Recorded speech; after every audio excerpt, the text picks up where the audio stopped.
Welcome to the Popcorn Talk Network. For the online broadcast network that features movie discussion, news, and interviews, press 1. Popcorn Talk. We talk movies. I'm opening. We have an eye, sort of a nostril, 2 teeth. One of the teeth has a small cavity. Close call, folks, but I think we got here just in time. Presented by Maria Menounos and Kevin Undergaro. This is Anatomy of a Movie. In-depth discussions and breakdowns of various movie titles. And now that you've seen the movie, let the dissection begin. There it is. There it is. You gotta love the music. You gotta love it. So welcome, everybody. Thank you for joining us for another Anatomy of a Movie. This week on the slab, as you can tell from the music, Mission Impossible, Rogue Nation. I'm John Comerford, joined in the studio by Phil Svitek. One of the most iconic themes ever. That's right. Absolutely. And that's Demetri Panos. Hello, movie fans. Love this thing. And yes, and you cited who wrote it because a lot of people don't know. Layla Schifrin. Yes, way back in the late 60s or the 70s, whatever it was, and still getting paid royalties for it. So congratulations to them. Absolutely. So, what do we think? Let's get into our overall impressions. Phil. This was the first, I will admit, whether you choose to accept this or not is up to you. This is the first Mission Impossible experience ever. Where the hell have you show been? Or movie. No, it's just one of those things that, they kept making movie after movie, and I just, initially... Figured eventually you'll get to it? Well, no, back in the late 90s when this first came out, I didn't see a lot of movies, and so I was selective with the movie. That was the time I'd see 2 movies a year. So with the movies that you chose, we had to be very specific. And so this was one of those movies that just wasn't on the list. And then eventually more and more movies came out, and I just never got around to seeing them. That being said... Okay, you can't rate them in order, but as I can't. A standalone movie, what do you think? As a standalone movie, I it made sense to me. I feel like, I'm sure there's Easter eggs and all this other stuff that you guys will talk about, but I enjoyed it. And I thought it was a really fantastic movie and a great blockbuster summer film. And I thought Tom and the rest of the cast did amazing. Good. Yeah. Really good. Mm-hmm. Dimitri. Yeah, I think, I personally think it's the best action movie we've had this summer since Mad Max Fury Road. And I'll take it a little bit farther. Mad Max Fury Road's a great action picture, not denying that, but this one for me had excellent action, great direction, great plotting. It's all around, it's a fun movie. You don't necessarily have to check your brain in at the box office either, because there's lots going on. There's lots to try to keep track of. I love the start big, end small mentality, sort of kind of World War Z-ish. I'll tell you, if our couch were on camera, I'd be jumping up and down the couch saying how much I love this movie. I had a great time. All right. It was a great popcorn movie, lots of fun. I don't know anybody that has seen it hasn't liked it. On some level, so I mean, it's the most successful one. The best opening of any MI, and congratulations to them. And especially because you're coming in the 5th installment, and you're still making it interesting enough for audiences to go to on the opening weekend. Because don't you think that you would have felt, okay, we've seen it, we've done it a million times, we're not going to do it again? And they overcame that. No, I mean they have, and you're right. The 5th movie already. You would figure. Yeah, there could be some franchise fatigue, but Tom Cruise and company with Skydance and such, and Paramount, and Bad Robot, and again, I got to give some credit to J.J. Abrams and Bad Robot, because when he was handed the reins for Mission Impossible 3, that in a sense was almost he was. I don't want to say rebooting, but he started to he reinvigorated this franchise, and and ever since he's always kept his hand in the cookie jar, so to speak, and I think that's been fantastic because the movies have really proven to be very collaborative with writer and director, and we've got great. Throughout the entire franchise, we've gotten some great directors. Everybody from Brian De Palma, John Woo, J.J. Abrams, Brad Bird, which interestingly enough, it was there to foray into feature film live action. Like, it was Brad Bird's first live action movie. You know, and then now you come Christopher McQuarrie, who he and Tom Cruise had worked together many times before. Academy Award winner for The Usual Suspects screenplay. They keep it fresh, and they go in knowing, like, we have to really, not so much, let's not try to outdo, but we want to make something new and make it standalone. And like yourself, you didn't feel lost. You didn't feel like you had to pick up any of the pieces. Like, each movie stands alone in a way that anybody who may have not seen the previous ones can come in and really enjoy this movie as a summer blockbuster type of film. That's one of the questions I had for somebody who hadn't seen the others, because you got Luther, the character of Luther. You know right away, you don't need much exposition who Luther is, what it is, you know, because you pretty much get him, even though you haven't seen the others, right? You know, okay, it's just one of Ethan Hunt's best buds, and he works with all the time. You didn't need much. No, explain that. You knew most of it, and I don't know that this is even though I haven't seen the other movies, obviously there's staples of it that I don't know if you can run away from, right? The choose to accept the mission or not type of thing. Although they even music, twisted that, which was nice. You know, and the whole the mask coming off, I knew that was a staple of these movies. So there's various things that I knew. And the television show, absolutely. Yeah. They kept that since then. So. But even that was done with, because, you know, at that point of the movie, for me, I kind of forgot that they were doing that. And as soon as, just like 2 seconds before, here we get the thing, finally. Yeah. You get that face pull. And you know what's been great about the face pull is that, at least as of now, as of coming into Rogue Nation, and they use that device again, you know, Mission Impossible 2, I thought overused that device to an extent. And it was like there was so much face pulling that you were like, okay, Martians, everybody's peeling their face off. Everybody's peeling a face off. And you figure, okay, after 2, it's done. But then J.J. Abrams comes in and says, you know what, though? We need, forget about 2. This is a staple in the show, and we're going to use it, but it's going to be a major, we're going to use it to get the villain, and it'll perpetuate plot. And since then, too, but the fact that they only used it once, it was very sparingly, and way late in the movie, so you could have all the other tricks, because they have all the other gadgets that they have and everything, which are terrific. And then by that time in the movie, you've forgotten about it. And it was referenced, too, because Simon Pegg's Benji says, oh, I get to wear a mask. I finally... it doesn't happen to him. But it's like you said, it's so clever, because by the time that twist comes at the end, the mask, of course. That's great. So, and you were aware of that even though you hadn't seen the movies, Phil? Yes. Okay. Yeah.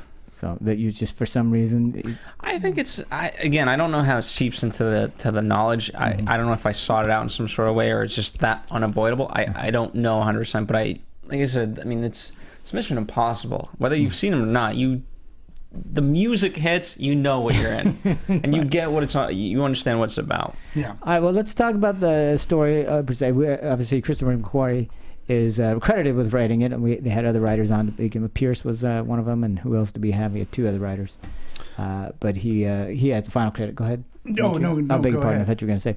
But I just wanted to talk story first of all, because obviously they did a different take on this. Almost all these movies start out with some sort of gag because they want to hook the audience, and this one was no exception. Right away we get the full-on airplane that everybody is aware of because they've seen it all over in the posters and the commercials, etc. Did it disappoint to open up the movie that way? Right. Not at all. Drew Pierce was... Drew Pierce, thank you. He was one of the other Pierce. writers. I thought, I didn't realize this was going to be the first scene. Right. That's what I didn't realize, and to have that be the first scene, I thought that was I thought it was fantastic, and it set us off in the best of ways. It had elements of comedy, obviously action, and danger of open the door. Oh, I got the back, but to be able to use then that element of the cargo door opening versus the actual door, and how it plays into ultimately, he's able to use those elements. It set us off in the right mood, and then you get the actual credits, you get the music, Mission Impossible, boom, you're in. Yeah, I thought it was actually genius too, because so much was spent on the marketing, which I thought the marketing was very fascinating to me, because you were actually, it was all about Tom Cruise. It was all about practicality of stunts, and our main actor, Tom Cruise, is doing the stunts. And it's really interesting to me because to me that's sort of an evolution. And on the Blu-ray or DVD of Mission Impossible 3, right? There's a special feature. It's a documentary about Tom Cruise doing all of the stunts, and J.J. Abrams going, yeah, the man would do anything, pretty much anything we asked him, pretty much. You know, and you'd see him either hanging from a car, being a pendulum kind of thing, or stuff. So, and I remember seeing that going, well, geez, that's pretty cool. It's pretty dangerous. I didn't realize. And then there was some talk about it because he was hanging off the building in Dubai. And this one, it just, they really hinged on that. And I think the genesis of the marketing campaign, I'll have to say, probably it started at CinemaCon, because I was at CinemaCon in March, which is a huge convention for exhibitors and distributors, and the distributors get to show off their upcoming product for the summer. And Paramount trotted out the sequence. Yeah, they trot out Tom Cruise, Simon Pegg, and Rebecca Ferguson. But Tom Cruise comes out first. And man, like when you talk about star power, like he is a star. The charisma that he oozes and he captivated the Caesar's Palace, the Celine Dion room, okay, the Coliseum, and everybody. And then he flashes that smile, and then, hey, thank you all for coming. Hey, I'm out here. I'm going to show you something that you haven't seen before. I'm going to show you this behind the scenes thing. And he talked about the plane sequence. So he goes, all right, so you saw the timing code bar. And then Tom Cruise did a live, like, Blu-ray, DVD, Laserdisc type commentary telling you how the shot was set up, how it was really cold and he needed special contact lenses, and you know, how fast he was going to be going, and that he's hanging on by this thing on the other side of the door. And then the plane starts going down the runway, and he's like, yeah, right now, he goes, I am scared shitless. He goes, I'm going down, and all of a sudden my feet just get taken away from me.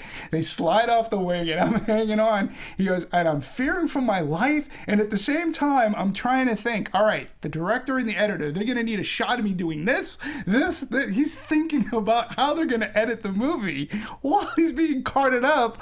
And I'm like going, that's amazing to me. He goes, and then we had to come around, land, and do it again. And it was really cold. And I'm like going, that's amazing. And it really got the crowd going. And then he trots out Simon Pegg, who talked about the car chase scene. They were really driving, and Simon Pegg was like, there's no acting from me involved. He goes, he was driving and hitting his marks. He was literally slamming into the cars. And then Rebecca Ferguson comes out and talks about the fight scene that she's in. So a lot of this marketing talked about the practicality of effects, which is sort of kind of refreshing when you think about it, because all of our movies, a lot of them this summer, they've been trying to say, hey, there's still practical effects in Jurassic Park, but we had to rely on CG. What's one of these, like Fury Road, so much everybody's talked about the practical. Yeah, so, I think it's great that they did this, and I love the fact that the movie opened up on the plane sequence, because we had heard so much about it that, okay, here it is. It's the beginning of the movie. Now you get to enjoy the rest of the movie. And with all its plot twists and everything, we get that out of the way.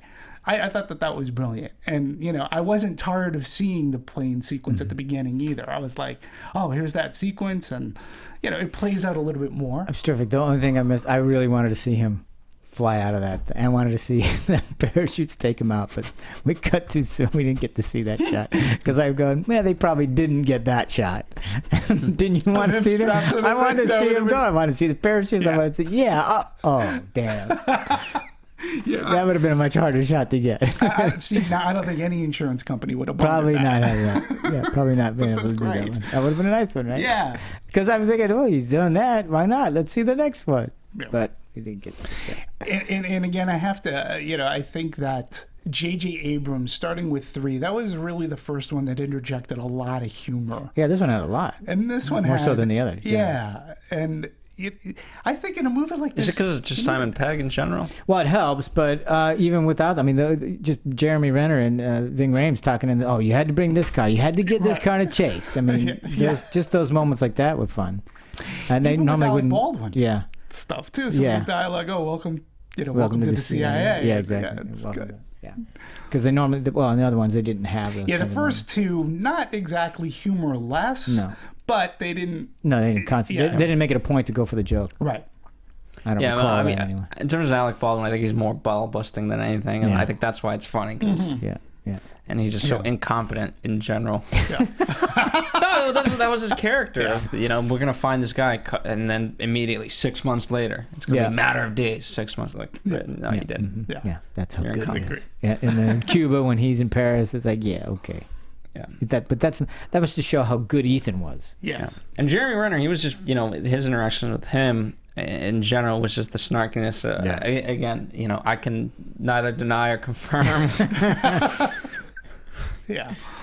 So that was good. We had It's good. good So, stuff. but overall, did you love the plot about a syndicate? The Spectre in the James Bond. That's their It version of is, Spectre. and it's I did, because again it was a little thread that comes from Ghost Protocol, that the syndicate is sort of kind of mentioned, and I enjoyed it, and it was funny because you cannot help but think of Spectre in James Bond, especially when that trailer plays before, at least in my screen, on huge XD, and the trailer looked great, but going into this.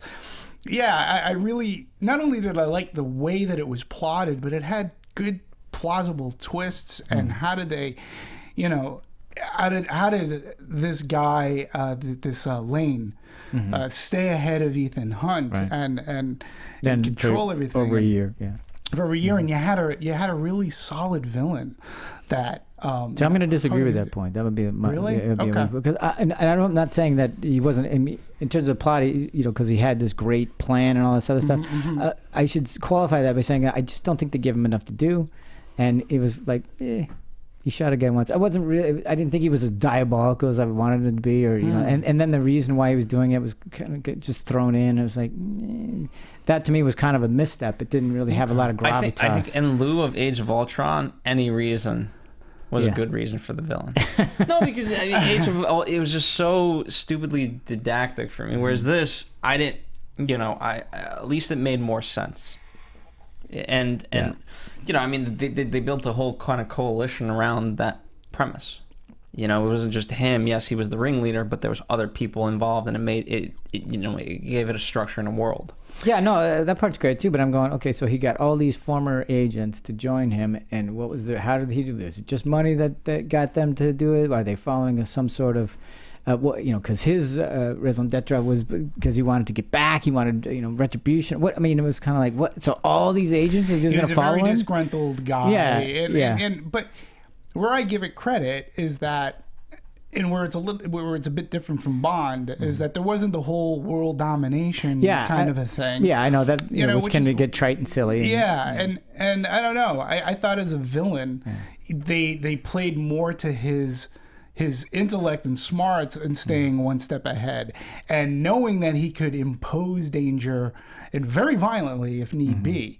I was, I guess, a little bit like, wow, how much longer is he going to put up with Rebecca Ferguson's character? I was wondering, and I knew that there was going to be some setup, but I also felt, though, that the movie made it plausible for him not to kill her off, because there was always some, well, I did, but your guys messed this up. And according to him, he knew it was always going to play out that way anyway. So for me, I go, part of the plan. Which I'm going, well, that's an easy out. You don't really have to explain anything, because you can just say, I knew it was going to end up here. So you don't really have to have logic and reason in there. But to me, those were missteps. It makes people like, how did he know that? He was so much smarter than everybody. Jeez. He knows 18 months down the line it's going to end up here. It's like playing chess. Yes. Yeah. And I'm going. But I also felt him a formidable foe for Ethan, because they made the IMF, they made them look like they were crazy. You know? Ethan was like, okay, we gotta there's a rogue nation out there, and that was the whole thing about the CIA. It's like, Ethan, you've gone off the deep end.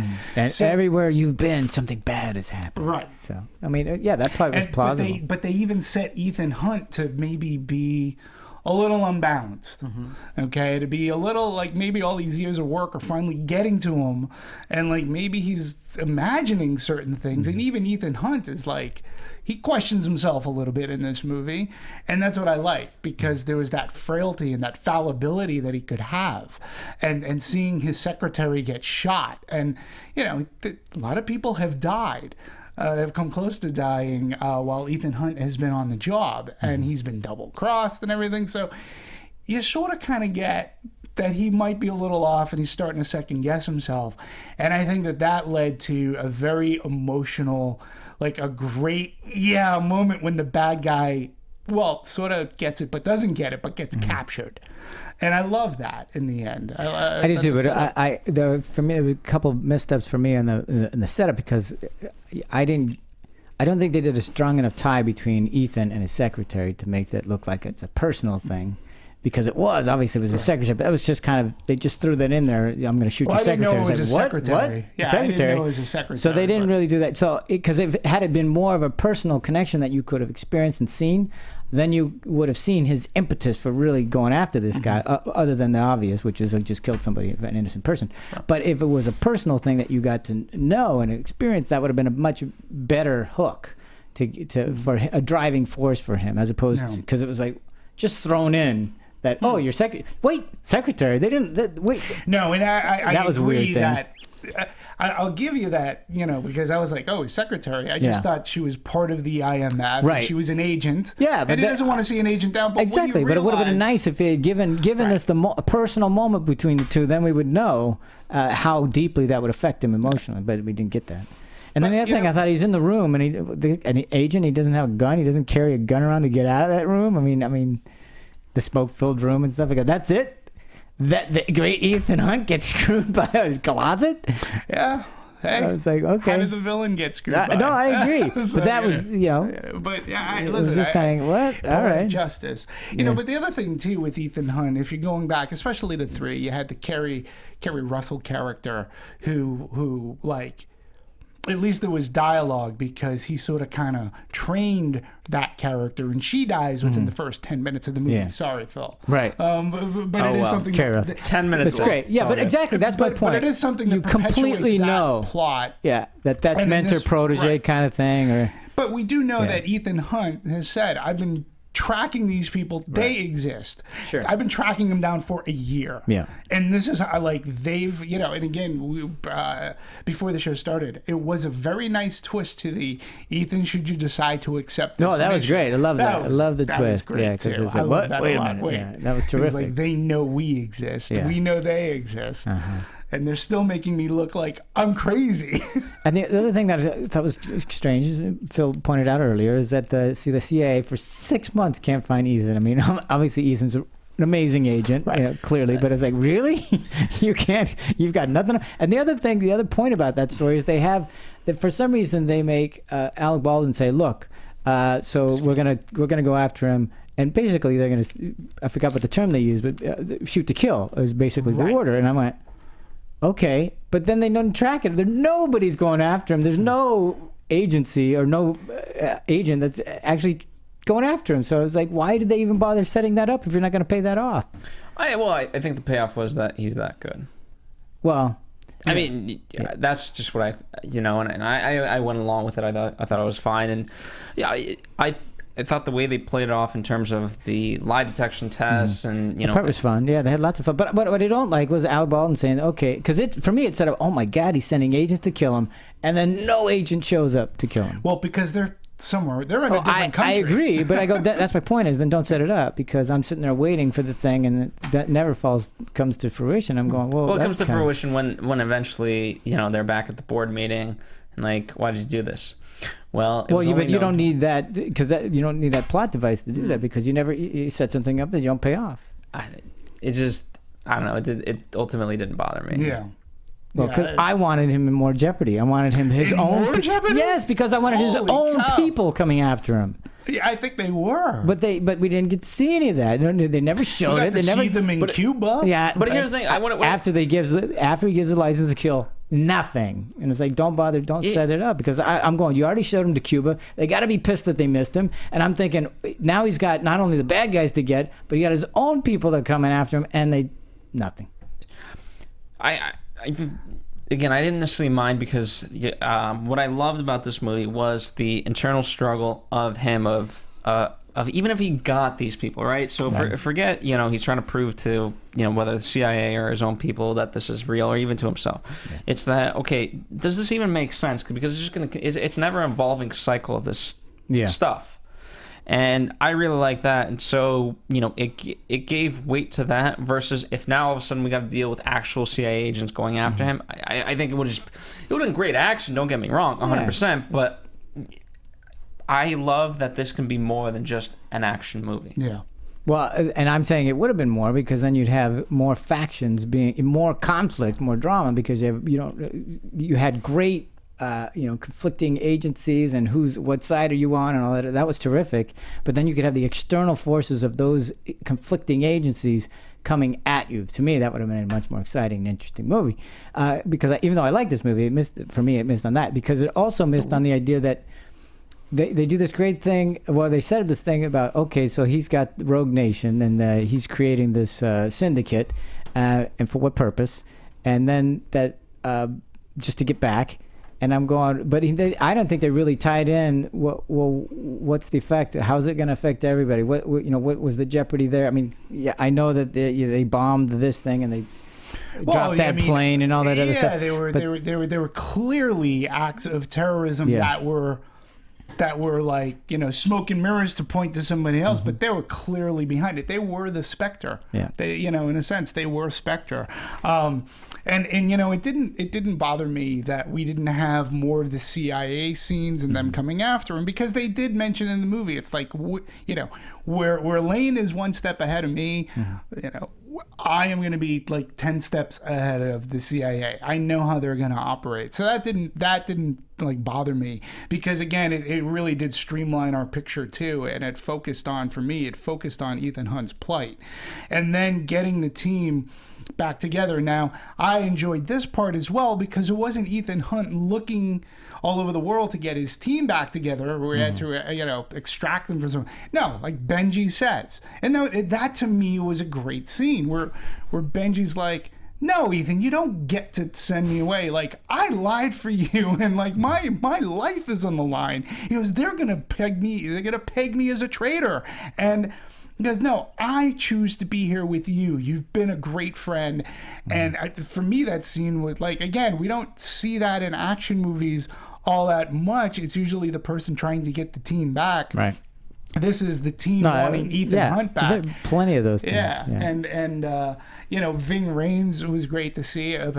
He and Tom Cruise are the only ones who've been in every single movie since the Brian De Palma Mission Impossible. And I don't know. I enjoy it. It was, Jeremy Renner came in Ghost Protocol. In Ghost Protocol. Michelle Monaghan, we've had different women who were part of the team. And that I was like sort of weird. Like that almost seemed to be a revolving door for me. We had Paula Patton was in Ghost Protocol. Thandie Newton was in two. Yeah, I'm just saying. She played more of the victim. She wasn't part of the actual. Oh, you're talking about his team? Yeah, part of his team. And God, I I in Mission Impossible 3. Please forgive me. Well, you said Kerry Russell.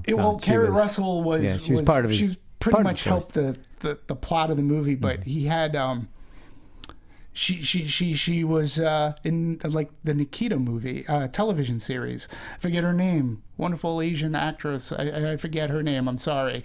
No disrespect, but they were meant to be in this movie. Their characters were written in, but they were filming other projects. They just couldn't fit it into their schedules. I think finding Rebecca Ferguson was great. I mean, she was awesome. I think she did a fantastic job. And another great fine showcase for strong women in film this summer. Yeah, I thought she did a Charlize fabulous Theron. job, and I thought it was great that they didn't turn it into a love interest, because that's Me too. it was just like, that's another trope we've seen a million times. But it was great just to have her be the agent she is, and have that Yeah. little thing kind of there but not, which allows him to still be married. Yeah. And not have to deal with that issue. What did you think of her? I thought she was fantastic right from that opening scene. And I don't know what the taking off the shoes was Does all anybody about. does anybody know what that means? It's like, what? Okay, all right. I can take off only the shoes. figure because she knew she was going to get into a fight. and Which is you weird. Cannot fight. Yeah, Because no, that you're that gonna part. be in this. Yeah, it's good. But she's pulling out of the vials and everything and the things, and and she has to go in there because she's supposed to break him, or at least get information from him. And the shoes come off, which doesn't really. It's like, why would she think she has to do a fight if she's got all these vials? So it was just weird. But And then there's a callback at the Austrian Vienna. There is opera. But that scene, and again, I'm not even 100% sure this is an Easter egg. I mean, it's too much of a coincidence almost, but she does sort of set up. She takes out a rabbit's foot. Yeah. If memory Well, serves. she found that was on the table. Right. Yeah. But the rabbit's foot, if memory serves too, she finds that the rabbit's foot it could be a recall to part 3, which Philip Seymour Hoffman's character, like he's having Tom Cruise run all around Shanghai to get the rabbit's foot. Oh, right, Like yeah. that, I believe, was the MacGuffin or a MacGuffin in that movie. And when he sees all this stuff and she takes off her shoes, she knows that this guy is going to do a hell of a lot more than just try to break him down, that he could potentially die. And it set up a great fight scene, and it set up a great line where Tom Cruise is like, do we know we each met? other? It's like he truly There's a is meet like cute for you. confused. Yeah. It's a great scene. Yeah, she was. I thought she was very strong throughout, and I thought towards the end when she's trying to convince him, like, "Hey, let's just leave." I thought that was a great scene because, again, it really shows his conflict and became more than just an action movie. Yeah. I don't know much about her in general. I was trying to research her. She's still very young. Yeah. Yeah. And I really did actually respect the fact that she wasn't a love interest, because to tack that on at the end, It would have been just crowbarred in. yeah, because it would have been like, okay, Right on. let's end this. Oh, let me embrace you and let's get. Yeah. It wouldn't have. I agree, and some people have said that maybe it is a reference that Tom Cruise is still married. So even though Michelle Monaghan's character wasn't brought up at all. Yeah. So, and an interesting story about that, if I can bring that up here, talking about Rogue Nation. Apparently, in one of the original drafts of the script before McQuarrie came on board, they had her character in it. This is Michelle either by Drew Monaghan's Pearce character. or Will Staples, either one of them. That's like sure. And apparently she was killed off in the beginning of the movie.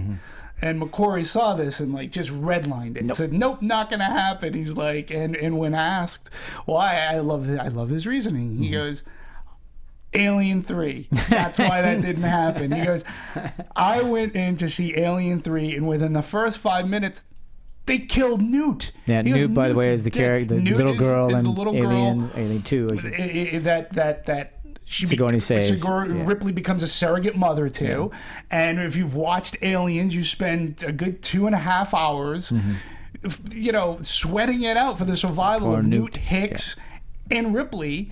And then within the first 5 minutes of Alien 3, They kill her both off of those, so they don't have to killed deal with her them. and Hicks Yeah. off. And he's like, for me, he goes, I hated that so much. It was such a bad cheat. He goes, when I saw that on the script, I felt the same exact way, and I just cut it out. We're cutting it out. We're not going to reference her. And I was like, I get that. I totally understood that reasoning. And I too think that had they killed Michelle Monaghan off, Well, it sets up a whole other thing for your main character to have to deal with, and it could have been fine, but I like that they didn't include it. Yeah. I mean, you could have a whole movie just on that. Yeah, I know. Yeah. 'Cause And there's how he deals with that grief, and Yeah. So. But I don't want to see that. No, and again, though, without having read that script, Yeah. there may have been a love interest. Yeah, it could have been. Which, between Ursula and Ethan Hunt. I'm glad that McQuarrie had the sense enough to change that around. All right. Well, anything else on the story? Because I have my misgivings about. I enjoyed the movie, but I just thought, for me, it could have been much more interesting. in terms of its plot and characterization. I thought it was well played, and to me, Simon Pegg just stood out as a secondary character because I thought he was really funny. He was, especially towards the end. This isn't him talking. This is me now. So and what's great about Simon Pegg is his debut into the Mission series was Mission Impossible 3, and he's in that movie for a whole of 5 minutes. Yeah, exactly. He literally he's in the movie pretty much behind a desk for the most part, just helping Ethan Hunt here and there. And with 5, maybe 10 minutes he's in the movie, he became a favorite. He enjoyed working along with Tom Cruise. So when it came to Ghost Protocol, it's like, we got to bring Benji back. And Simon Pegg is perfect for this. And he's got to love it. I mean, God, he's in this. I love that he was doing his great video games and trying to be Ethan Hunt in his video games. And then he actually gets a chance to do that in real life. And it doesn't go so well. Yeah, and I always love too, like in the movies, like, Ethan, but we can go in and out. Let's just do this. We'll be in and out in 5 minutes. Yeah. What's the problem, Ethan? You can't hold your breath for 2 minutes? Really? Yeah. What was your favorite sequence over? Because what I did like, we got the big one at the top, and then we slowly kind of built towards the bigger ones down the line. And I thought, speaking of the holding of your breath, I thought that was a great sequence in general. I've never seen it. Yeah. You like the water sequence? Yeah. Is that what you like? Yeah, I mean, I loved it, but for me, it was the Vienna Opera House. That was my favorite sequence because it took so much to do. And I'm not saying that the water sequence didn't, because Tom Cruise is literally underwater. Like, again, that's another stunt that he is doing. And, I love that sequence too. But for me, it was just the way that the Vienna Opera sequence was filmed, choreographed, edited, shot.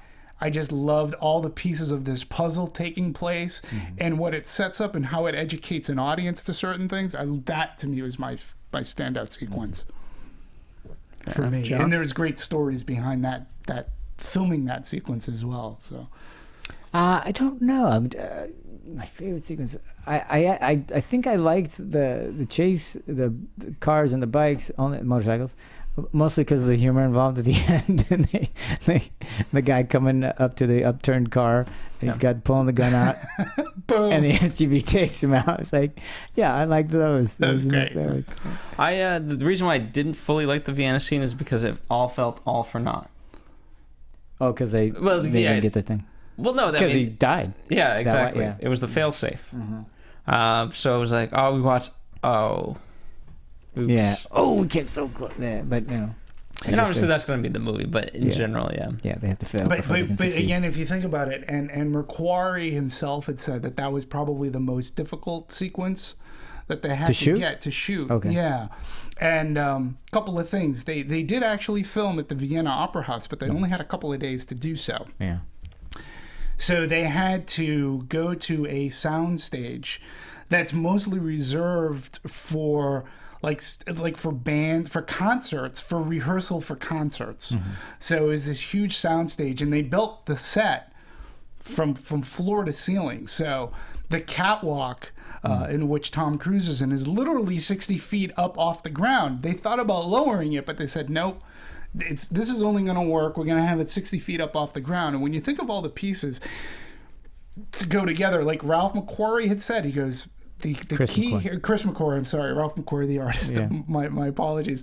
Chris McQuarrie said, he goes, this sequence is about educating an audience on the geography of the scene without you feeling like you're being educated. Exactly. You can't teach them. He goes, right. And he goes, but I want everybody to see. And he goes, there are very important things in here, like when Ethan Hunt comes across the guy, the blonde-headed guy. Right. Okay. Now, up to that point, Ethan Hunt does not know who Lane is or what he really looks like. So he's thinking that this guy is Lane because he's there to take out this prime minister guy. And the scene where there's a close-up on that henchman's eye that is when it goes out. Ethan Hunt realizes this isn't the guy that I'm hunting. There's a guy behind the There's guy. a guy behind. Yeah, this isn't the guy. Right. This isn't the guy that killed my secretary. Like this. Like shit. I'm in another fight. And meanwhile, you have the Benji stuff going on. So platforms being raised. Meanwhile, you have Rebecca Isla, who's there with putting together her gun, and then you have Lane watching the opera, seeing things unfold through his henchman's eyes, and then you have the prime minister in his box seat, all to Pacini, which McQuarrie purposely picked because he felt there were certain key notes, like when Tom Cruise jumps from the scaffolding onto the henchman, like he's like, he goes, I wanted that beat, I wanted that note to go down. And I listened to this and I'm like going, that's just fantastic to me. It was the longest sequence to film and to put together, but and they had to build that set from bottom up, and to me I just thought it played great, because as an audience member I loved here she is putting the gun together. Oh, but there's Ethan Hunt going up the stairs. I love that stuff. I love that scene. I get what you're saying, all for naught, but I think Ethan Hunt learned so much more from that I think that it helped perpetuate more of our story. It learned how an assassin in wearing a dress would shoot. And kick her legs, and what the didn't bother me at all. Oh, come on, really? I love that. You couldn't think of a better way to show her leg off? I mean, that's ridiculous. From just a work of art, that was a beautiful frame of film. It is, but it's a beautiful leg of. It's a beautiful leg, but it's ridiculous in terms of I'm going to put my leg here to brace myself. It was stupid. It looks great, but it was stupid. That was the last thing that I was thinking about. All I went was, you couldn't think of a better way to do that? Lazy. Did you see this with your wife? Is that why you think you already had these excuses pre-planned? No. I mean, seriously. Fine, show off the nice leg, but just come up with a better way to do it. It was stupid. In that scene, too, it to me, anyways, it reminded me of the awesome set piece scene in Skyfall, where Bond is hunting down an assassin, and he's in this building, this glass building, and it's being reflective of all this stuff going on, like these lights, and somebody picks up a gun like that, and it was like, wow, this is great. And McQuarrie's direction too, the way that he selected his scenes and shots, there's also an amazing close-up of Rebecca Ferguson as Isla. She comes up to like some decorative paneling, and there's a great scene of her just looking out, and the way that she's lit. Again, cinematography and the way that this movie looked to me, even with that leg, I just thought it was great. And then the water sequence too looked amazing as well. And it kept suspense. And you saw one of those things go this way. I didn't see it go the other way until, oh my God, he got taken out. Wait, what the hell? That's a great scene. Yeah, that's good stuff. You didn't see that thing coming back to get him? You knew that it was going to. It was in a trailer, right. Oh, really? But okay. again, to me, it's the way you choreograph and you set up action, and it's the way how you just set up your hurdles for your character. Other than just holding your breath for 2 to 3 minutes is enough. Having to jump down in a suit that has no metal, and you have to jump straight down the middle. That's one thing, and then he's swimming around. But then to have these revolving. Things going around, that just adds more. That sequence it was okay. It didn't really do anything for me, but really, it's okay. What I thought I was waiting for is, okay, so he's got the 2 ID cards or whatever it is. Right. And they get mixed up and he has to put one in. I never got that there was you could tell which one was which. So I was going, obviously, which one do I put in? Oh, no.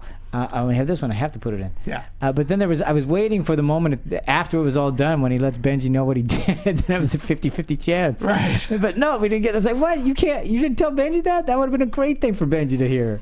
I think he was a little out of breath. Yeah, I know. But at some point, I wanted that to happen because I wanted to see Benji realize, you did what? What happened? Well, exactly. He did die. Yeah. So, on the scale of losing a card and taking a chance to dying, I think, when Benji goes, Ethan, you were just dead 2 minutes ago. And he's like, was what? Yeah, what are you exactly. talking? No, that part was great too. I just wanted to see it, but it was going to happen, but it didn't get to happen. Yeah. So I get disappointed a lot. Sorry. Yeah. You gotta have lower expectations. I do. But I like these movies. These are great movies. They usually They're fun. They are, and this one was fun. By all means, it was fun. And it's just that those moments I miss. It's one of my favorites. And again, the water sequence, the car chase is great too. And you think about, for me, I had to think. I'm thinking like Tom Cruise really is a star. He's been around like forever. Okay, and when you think about the people that he's actually crossed paths with and intermingled with, and how that has led to certain aspects of his life. Like, for example, car chase scenes, right? Him driving a car and or riding a motorcycle. Days of Thunder. Yeah.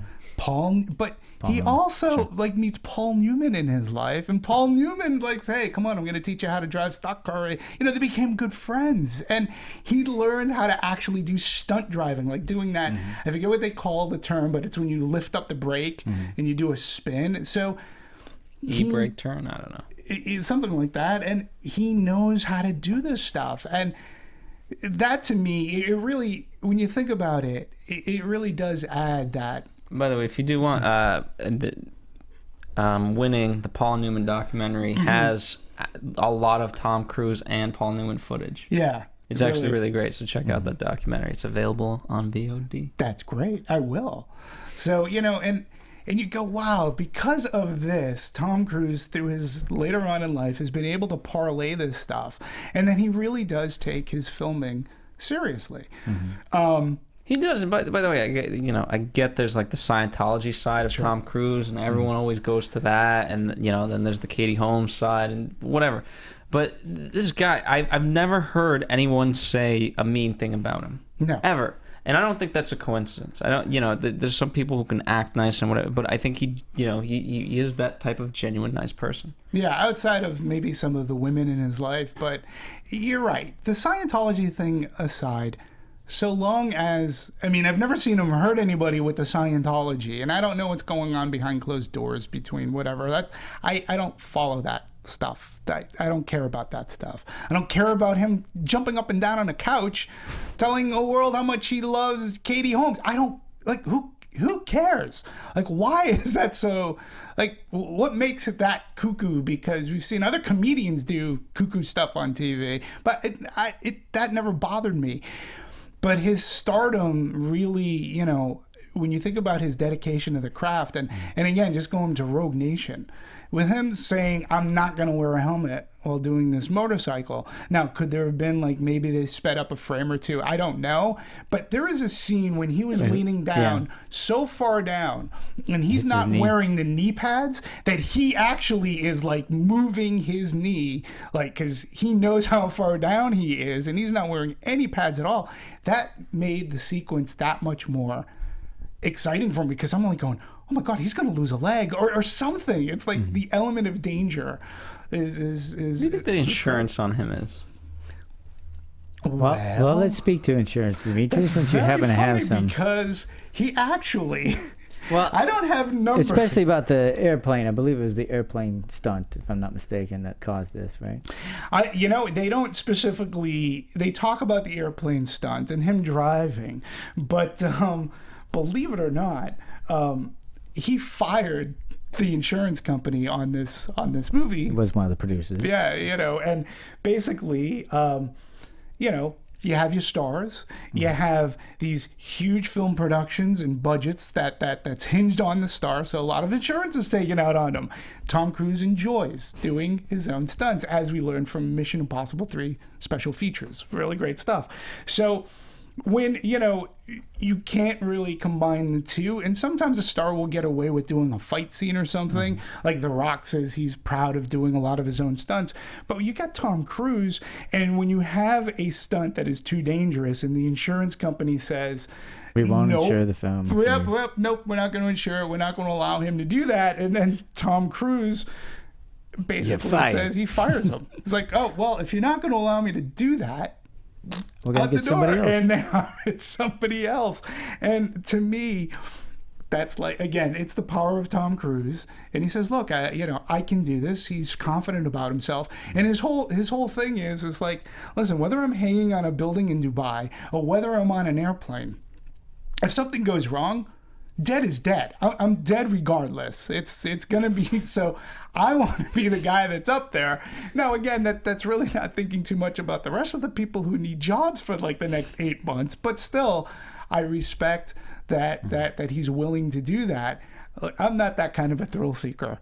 So if I can live vicariously through him, I'd rather. And, but I look at that motorcycle, he won't wear a helmet specifically. He wants he thinks the audience there. needs to see that it's him on it. It could be egotistical, okay, but at the same time, it's an old school kind of filmmaking that he even references back to the days of Buster Keaton and Harold Lloyd and Charlie Chaplin, where, Harold Lloyd is actually hanging off of a clock tower, and Buster Keaton was on a train falling from, like, these silent film stars were putting themselves in jeopardy for their art and to either convey comedy, to convey suspense and thrills. And he's like, that's the way it was done. That's the way I want to do it. And it's, for me anyways, a film fan, that's a great carry through to me. Not for the insurance company. Not for the insurance company. Not for the insurance company. Because I can say, the last thing you want to be is the insurance company that let this guy do this. Yeah. And then something went wrong. Yeah. Yeah. So. Yeah, but whatever. I'm sure they just had to pay higher premiums.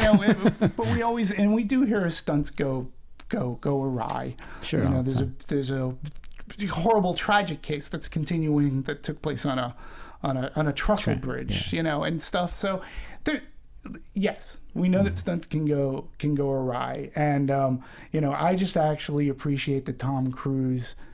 He puts himself out there for it. Yeah, he was hanging on a freaking cliff in Mission Impossible 2. Well, that's when he's hanging off a plane. Yeah, so he's 52, he's 53, whatever, I don't know, however old he is, and he's doing that. So, and he still looks good doing it. So people still want to see him do it. Yeah. Just to show you can do anything. And son of a bitch, he still does look good. Yeah. He gets away with it. I thought the favorite trick he did was escaping the interrogation sequence when he was shackled to the pole. Yeah, where he goes above the pole. He inverts himself and kicks up, and I was like, nice. Being a gymnast, I'm going, I know what that takes. That ain't easy. Yeah. So that was brilliant. Sequence. Thank God it wasn't a pole all the way into the ceiling. Yeah, thank God. Because that would have been a short trip. Oh, shit. Oops. Was that your favorite sequence? That opening. I like that fight sequence a lot. The one thing I didn't like is that for me, they left out a couple of wide shots, so the context was really sort of narrow. You didn't get to see everything. I didn't think you did. Here's what maybe I agree with you, but in general, as an action movie, we stayed overall wide. We did, because I don't know. Maybe we're, and I've said this for a couple of movies at this point this year. So maybe it's just upswing into that sort of action style. But we did. But when we did the action sequence like that one, they went really tight. And I'm going. Sometimes it was too tight. And you didn't really get to see where the players were and stuff like that. Even in the chase sequence with the cars, I'm going, because you were really in those tight alleys, but we never really got to see. Like when he but there's worse movies. Oh yeah, absolutely, absolutely. There's movies that like all you see is like a pinky. Yeah, and it's that's like, true. What am I watching? Yeah, what am I watching? Come on. You're absolutely right. But I'll take it a step further, though. I think deliberately, especially in the car chase. I mean, this is no Les Mis. That's pretty. No. But I think like the car chase sequence, because we're in such a tight alley too. I think that your frame of focus, limiting it, also brought up to some great surprises in how he took bad guys out, whether it's by spinning the car out. Yeah, that was great. And I love that. I just wanted a wide shot every once in a while to give me context so I could see that and really enjoy that, because it happened in a way that was like, oh, I only get to see part of it, not the whole thing. I was like, damn. Yeah, to me, I caught the claustrophobicness of having to drive a car. And again, no, that part was great. I love that, especially the turns, and just missing the walls. Right. That was awesome. Fabulous. Yeah, I'm not saying change that. I'm saying every once in a while, add a context shot so we can see how that happening. That would have been nice. Yeah. So anyway. Fair enough. We got to move on. Do you have your seatbelt on? Yeah. You're asking me that? I just thought, those. Now you're asking me. And that scene too, like flipping the car. Yeah. Because in a B action or a very testosterone-filled action movie. That car would have like flown off the steps and just landed, and then they would have like this car. It was totaled. Yeah, it was nice. The insurance company. I even like the shot, the car sliding, it rebelling in. I mean, it was great. Yeah, that was terrific. So, right. So a lot of great action sequences. Anyway, let's move on to other things. We've talked about cinematography. What else do we want? We talked about acting a little bit. We didn't say anything about Jeremy or Alec in terms of their acting. Did you like seeing Alec Baldwin on this? He adds his gravitas as always. I thought he did good. Yeah. I thought and it made sense. Yeah. For me, not much more I can add to it. Yeah, I mean, again, it seems that his character now is going to be part of the team. You think he'll be there? Well, he's the secretary now. He's part of MI. And that's another interesting thing too, because we've had like Lawrence Fishburne was in part 3. Right. Yeah. He was the head of the team. There was that I forget the actor in Mission Impossible. The first one who's head of MI, who is dogging Ethan Hunt. So we've always had different heads. Yeah, because they come and go. They come and go. But I think bringing Alec Baldwin onto the team is sort of kind of like bringing Kurt Russell into Fast and Furious in a sense, because not that Alec Baldwin's going to do that kind of action, but I think he lends with his character, with his acting.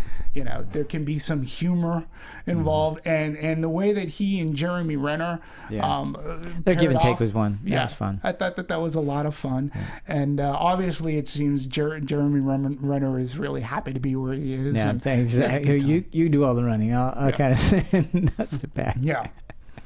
Yeah, and I don't know, maybe it was just me. I liked the stuff, and again, just going back to your earlier statement, Jeremy Renner was always there going, Ethan, I cannot protect you. Like, you've got to come in right now. And I actually was wondering about the loyalties of that character, which I thought was brilliant, because even the way he was brought in Ghost Protocol. He was iffy about him. A little iffy, and then at the end, okay. And they show him he's making the phone call in London and stuff, and you don't know it's a wink and a nod right there. So I was like, oh, okay. Yeah. So to me, that was clever, and I thought he played it well. And to me, it did say that, you know what, the CIA is on your case, and there's nothing I can do. I can't save you, and you know what, I need to bring you in. Like, come, And there was even from Ving Rhames, who said, if I even doubt for a second about your validity, I'm gonna take you down. So I really liked, to me, that character alone. I didn't need CIA special ops coming in to fire. I don't need him either. I'm just saying, if you don't need him, don't bring it up. Yeah. Because I was waiting for it. Yeah. Please, bring it on. I would want to see everybody against him. Because that's kind of, I was like, that's like the Bourne Identity. He's got assassins after him. That's cool.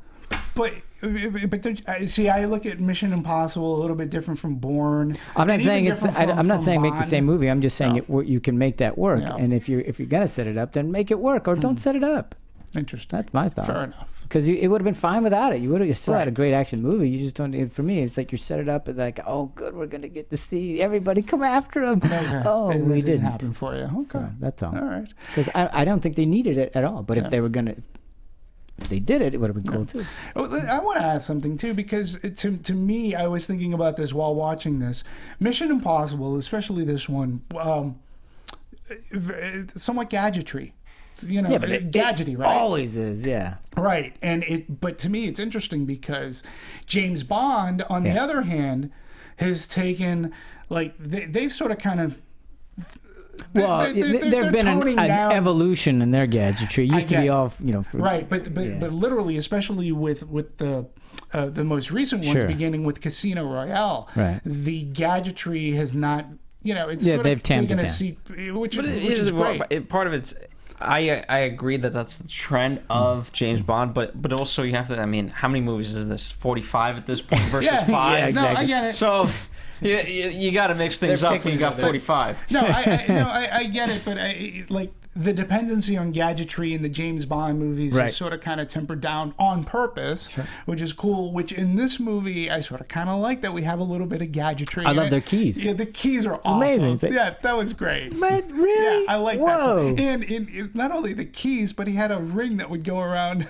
Yo, that, I think it was great too. Okay. So I appreciated, because I guess we're getting a little bit less and less in James Bond. Don't get me wrong, I don't think that's a bad thing, but it's nice to see it utilized in a Mission Impossible movie. And they don't do it gratuitously. I don't think. It didn't bother me. It just made sense to me. I think gratuitously is what was happening with Bond. I get one of those keys, though. Oh, it's over. That was cool. It's over. So, but I thought Renner was great. I liked Alec Baldwin. To me, the standout, Simon Pegg is great comedic relief. Everybody did a really good job. I just don't think they're giving enough for the villain to do. Yeah, and I liked him. I really liked him a lot. He was okay. He was serviceable, but just didn't. Well, I think it was the fact of eventually it was split between Lane and the henchman, right, Mr. Bones. Right. Yeah. And so eventually, I felt like you should have gotten rid of Mr. Bones, so the focus could have been fully on Lane. Mm-hmm. But yeah. But to me, the standout, like, I liked Sean Harris as Solomon Lane, but I really liked Rebecca Ferguson as Isla Frost. There was something about her. Not only could she carry a gun, Faust.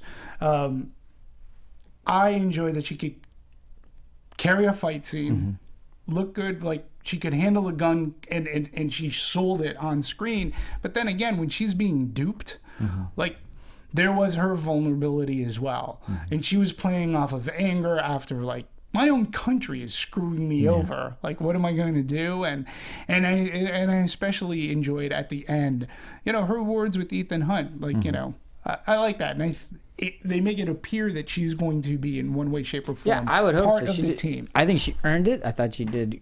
She was the biggest surprise of the movie because everybody else you've seen. But for me, she was the biggest and held her own and everything and did a fabulous job. Part of it, you can't help but question her loyalty because that she's a double agent. Yeah. Well, now she's a triple agent. It's just again, and at what point does layer upon layer? I mean, anytime you get these types of movies, that's a question. Yeah, and so you can't trust anything. But with her, I do believe that she was doing it for the good of the Queen. I mean, I really think. I think she was doing it for the country, sure. Yeah, I think she was doing it for the country. But again, by the end, you can make that ultimate conclusion. But as you're watching it, no, that's true. I mean, all along I'm going. They put just enough doubt in there where I was going, okay, no, I think she, no, well, so that was good. With, Shifting alliances, I thought was great. Character too. Yeah. So that part was wonderfully subtle. Yeah. And nuanced. Very well done. And again, I think that's direction and acting, and maybe even to a degree too with editing and the writing too. Yeah, because I mean you have to have that in there to play that shade. Yeah, absolutely.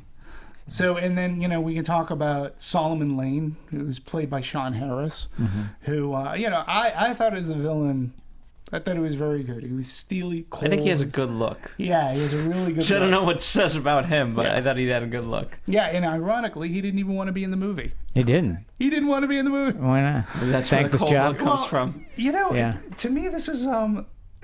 It's very fascinating. A lot of actors don't want to play villains, and I find that weird. It's like, I mean, you get to really chew up some scenery if you want. Well, first he's like, because McQuarrie had wanted him in the movie, and his knee-jerk reaction was no, I don't want to be in that. He goes, I don't want to be in 5 of these things. I don't want to be in a franchise. Now, I'm of the type... Wow.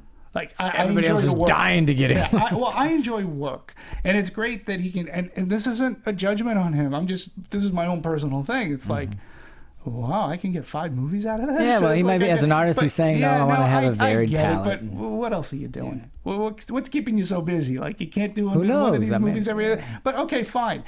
So then he convinces him to come into this movie, and one of the things that he said, you got to promise me. He goes, you're going to promise me you're going to kill me at the end of this movie.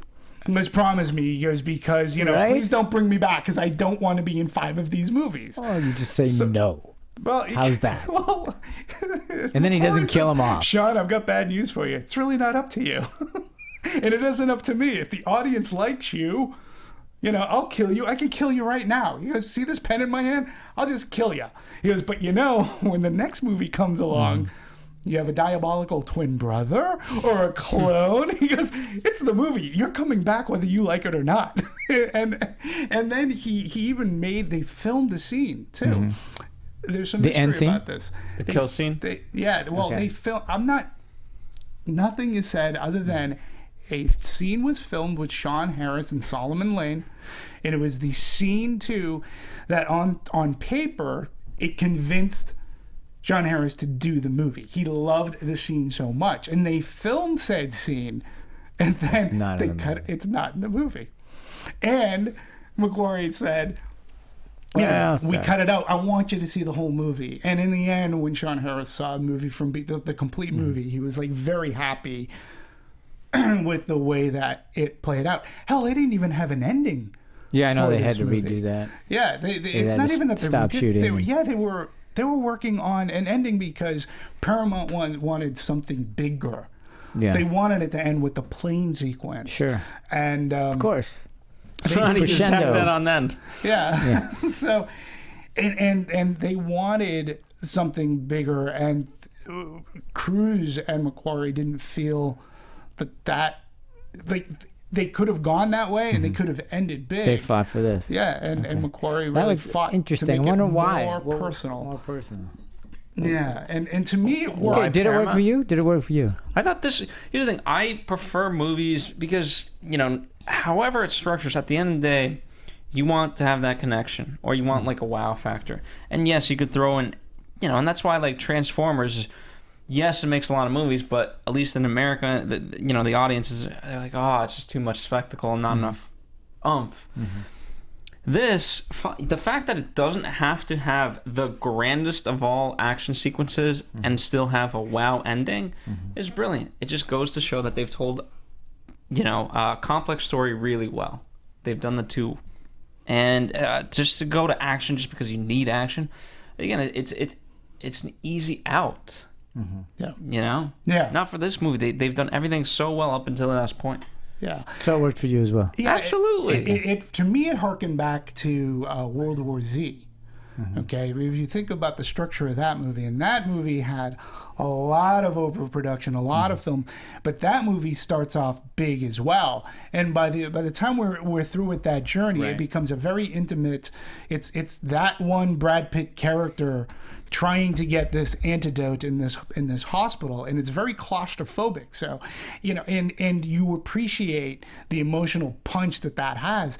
Just like in this movie at the end, when those walls come up, and it's just our good guys and our villain trapped, and he's being gassed, like the poetic justice that happens, and Ethan Hunt is like, yeah, I got you, buddy. Like, that is better than any huge explosion that you can have. And McQuarrie was great. Apparently he really was under a great deal of pressure to end the movie with a huge, stunt and have it be the biggest, part of the movie. Right. And because that's how they usually go. That's how it goes. And McQuarrie was like, why? He's like, what do you care? It's going to be in that would be in the trailer. Why do you care? He's like, because I'm going to film it. Part of it's going to be in the trailer. He goes, no. He goes, like, and I'm glad that I'm glad that better heads prevailed, because I really do think that it sets up a good, nice personal tone for Ethan Hunt too, for that character, because he, in the end, realizes, I am still good at this game, and I'm not crazy. Like, here's your bad guy, here's your bad guy, CIA, and here's my team to show that we can do this. And we left a little bit of bedlam and chaos behind us, but there was a really good reason for that. And then they could safely say, at least at the end, we didn't blow anything up. Yeah, we didn't. Unlike the Kremlin. Right. All right. So... but this one scene I think is a mystery scene.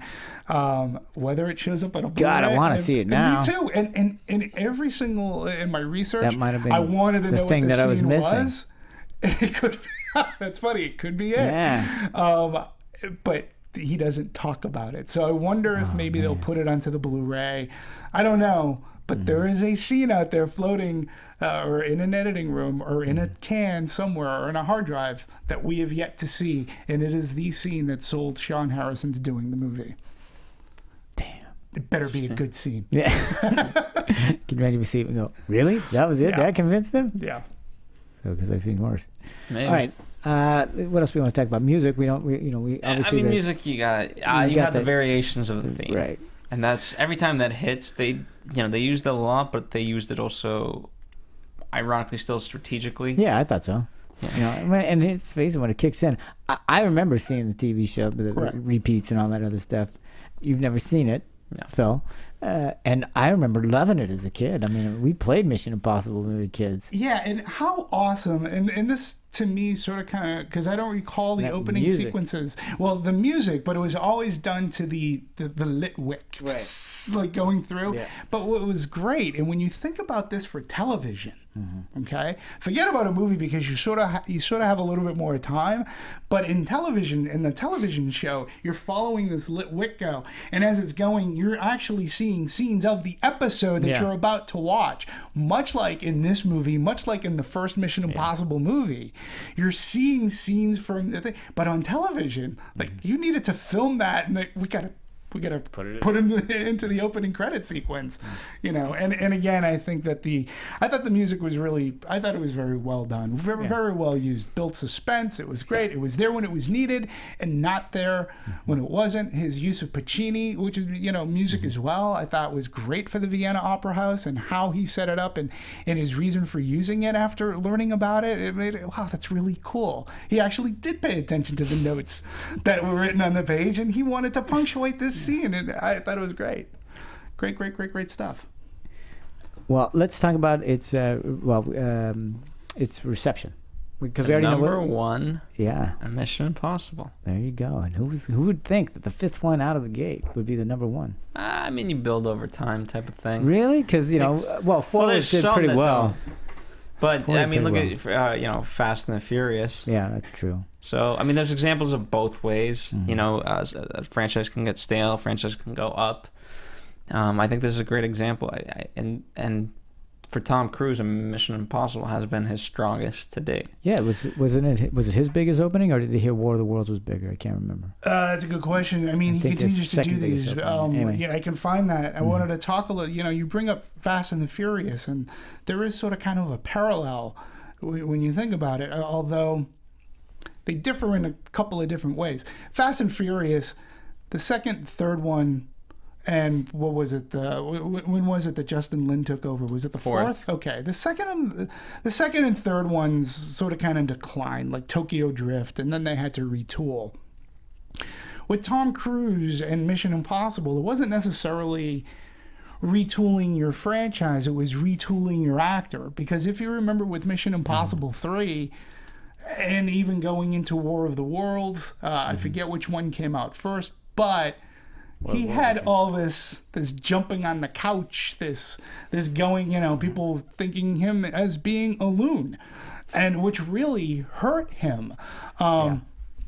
So doing Mission Impossible 3, I think with Cruise, and then you bring in J.J. Abrams, was in a sense trying to bring him back, up to stature in a sense. And I think people were looking at Mission Impossible 3 wanting to dislike it, but Abrams and Cruise and company put together a solid action movie that was really good, that you really couldn't ignore, and you couldn't say that movie stunk, in which he was able to build and then do Ghost Protocol, which really built from some great sequences in 3, and then they outdo themselves in Ghost Protocol in a way, and yet again you get Brad Bird, who's making his live action debut, going, how's this guy going to fit into this? How's he going to do?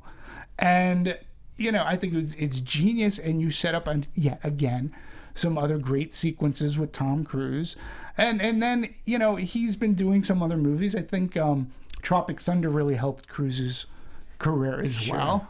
That helped a lot. Well, not that most of them didn't quite need it, but... No. Yeah. That was a brilliant movie. So, I mean, is it safe to say that, that he's back? I say he never really left. Yeah, I mean, but people Edge of Tomorrow did great. Not box office wise. No, but commercially, yeah. I mean, but it's not commercial. I'm sorry, but everybody thought he did a great job, and it was a good movie. It's a good movie. I'd say it's the most underappreciated summer blockbuster of last year. I mean, more people should have gone to that movie. But as the case in this town, they're really they can't wait to start putting nails in a coffin. Yeah. But yet he, again, and this is what I think makes him a star. Look, I don't want to call him Teflon, but he really weathers. He weathers the storm very well. He's had a lot to weather. But and smart that they had it now rather than to compete in December. Right. Because they had. Well, and let's face it, this is what the best. Where are we in the summer in terms of its rating? It's not as good as far as Rotten Tomatoes goes? No, Jurassic. I mean, for an opening weekend. Well, this did 55 million. Yeah, 55. Opening weekend. It was number one. So its domestic total is probably at this point somewhere around 80. It's domestic. Domestic, big part. Its domestic total is somewhere around 80. Its worldwide total, I would say, is closer to 145, 150 at this point. You know, I'm trying to estimate for Friday numbers. 150 worldwide in its first week of play. Yeah, Tom Cruise internationally really, really helped. Now, the other thing too that we didn't mention that I found I think this movie has a cavalcade of stories. The other one being, this is the first feature film that is fully Chinese Alibaba funded. I mean, Alibaba gets a logo at the beginning of this movie. That was freaky. I was not expecting that. Yeah. And, what is going on with there, with the synergy between like what Alibaba brought to the table outside of money, Alibaba was sort of kind of smart. Did you know that Alibaba owns a ticketing service in China? They own one of the biggest apps in order to sell movie tickets. To be honest, I'd never heard of Alibaba before this. Oh, really? Except the other Alibaba. Huge. Well, there has been within these past few years, China seeping into our Hollywood movie industry. Yeah. Well, they have a stake in AMC. In other ways, just in piracy. In AMC, I believe, in some part with like some studios. At the same time, the last Transformers movie was partially China funded, and they got to film there.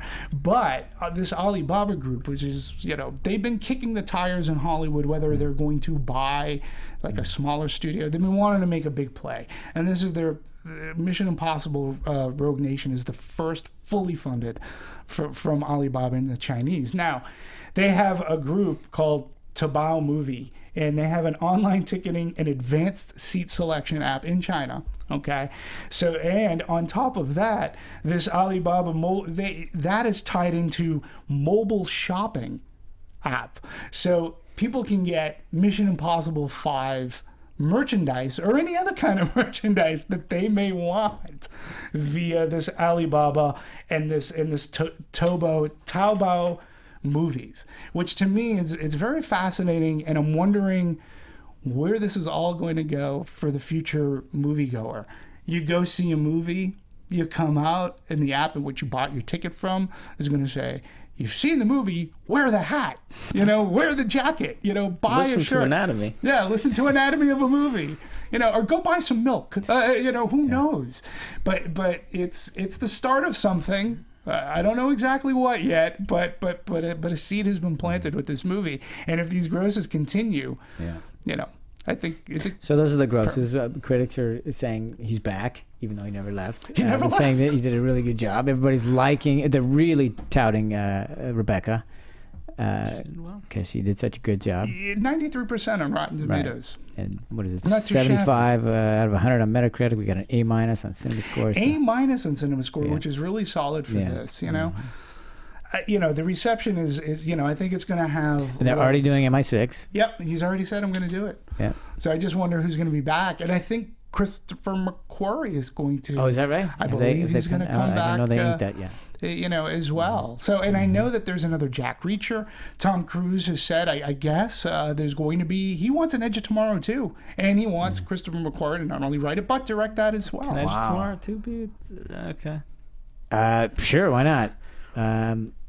Okay. I mean, I'm with you. I mean, I don't know how you go. That'd be like Inception 2. Yeah. Exactly. Yeah. It's, Inceptioner. more ink stuff. Yeah. I don't know. It would be interesting. Yeah. But listen, I was impressed with what McQuarrie gave us. Whether or not he was working off of pre-existing material, I really believe that for an action movie of this type, based on what the television show was, he really set up, for me anyways, he set up great twists and turns that kept me excited. I had I was grinning ear to ear. The action sequences, I honestly didn't know at some points like where certain characters were gonna go. That to me for a summer action movie is sort of kind of refreshing. So we'll see what McQuarrie and company have to offer. That sounded like your last word, Demetri. I think I'm going to take my cue to that last word. I really loved it. I'm glad it was able to stand alone. I'm sure it had plenty of Easter eggs, as you guys already mentioned. And all around great movie. Just honestly, really, really good movie. Refreshing in terms of its action. I know you mentioned best since Mad Max. I personally hated Mad Max, so to me, this was Fury Road. You hated that, huh? Wow. Don't get me started. So this was your best action movie for the season? I'm glad you finally got to see one. Yeah, I mean, you should see the others. There are some really good movies. I think so. You might find 2 a little dated. Like it doesn't. Yeah. But 3 and 3 works. And 4 Ghost works. Protocol. Yeah, I solid did see movies. them. I don't. You just get the foundation with one. So, but it's great. Some great Brian De Palma. Sure. Visionary and cinematography. I mean, it's just. I'm just amazed at the fact that the very few TV shows have gone from TV shows to big screen, and we've kind of talked about that on other episodes. And so the fact that not only was it successful once, but to build a franchise on top of and a successful TV show. Yeah. But did we talk about? No, we didn't talk about it's just like the television show owes all of its credit. Along with another very popular television show to Lucille Ball. Hetty Desi Lou. Hetty Desi Lou. And had it not been for Lucille Ball, we never had Star Trek or Mission Impossible. She, as head of Desi Lou Productions, she really enjoyed as a television show. She gave the okay to both. She championed them. Yeah. And she said yes to both of them, and they produced them. And probably the 2 most successul things that came out of Desi Lou, but they were huge. But they were huge for television, and it took longer for Mission Impossible to make it to make it to the big screen. Yeah, and it had a longer TV run. It did. It had a longer TV run than Star Trek did, but a longer time to get onto which is a surprise because it lends itself so much to film. Absolutely, it's always a caper. There's always spies. I mean, it's the whole thing. Yeah, and you can make them one-offs. Yeah, so Lucille Ball. Comedian, vaudeville, movies, television, and thanks to her, we get Mission Impossible. So Ethan Hunt is all due to her. Yep. She better give him some royalties. I think her kids might be. Yeah. All right, that's it. We got to get out of here. So Demetri, where can they find you? You can find me at DMovies 1701. And actually, folks, this is my last Anatomy of a Movie. For about 3 weeks. That's right. Dimitri's going to take a long overdue vacation. In London and in Greece. He'll be filming in London and in Greece. Do you hear that, folks? That is the thunderous applause of our audience going, thank God.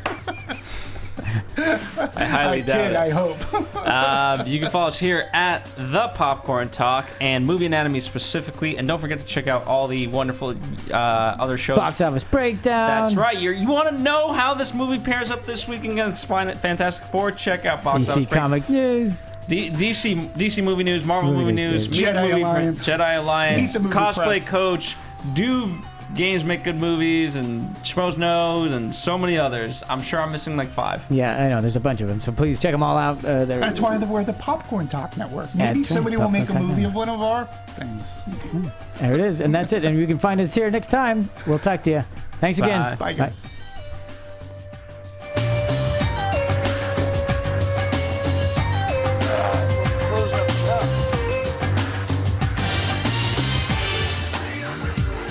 The views expressed herein are those of the hosts only and do not necessarily reflect the views of the Popcorn Talk Network or its owners or principals.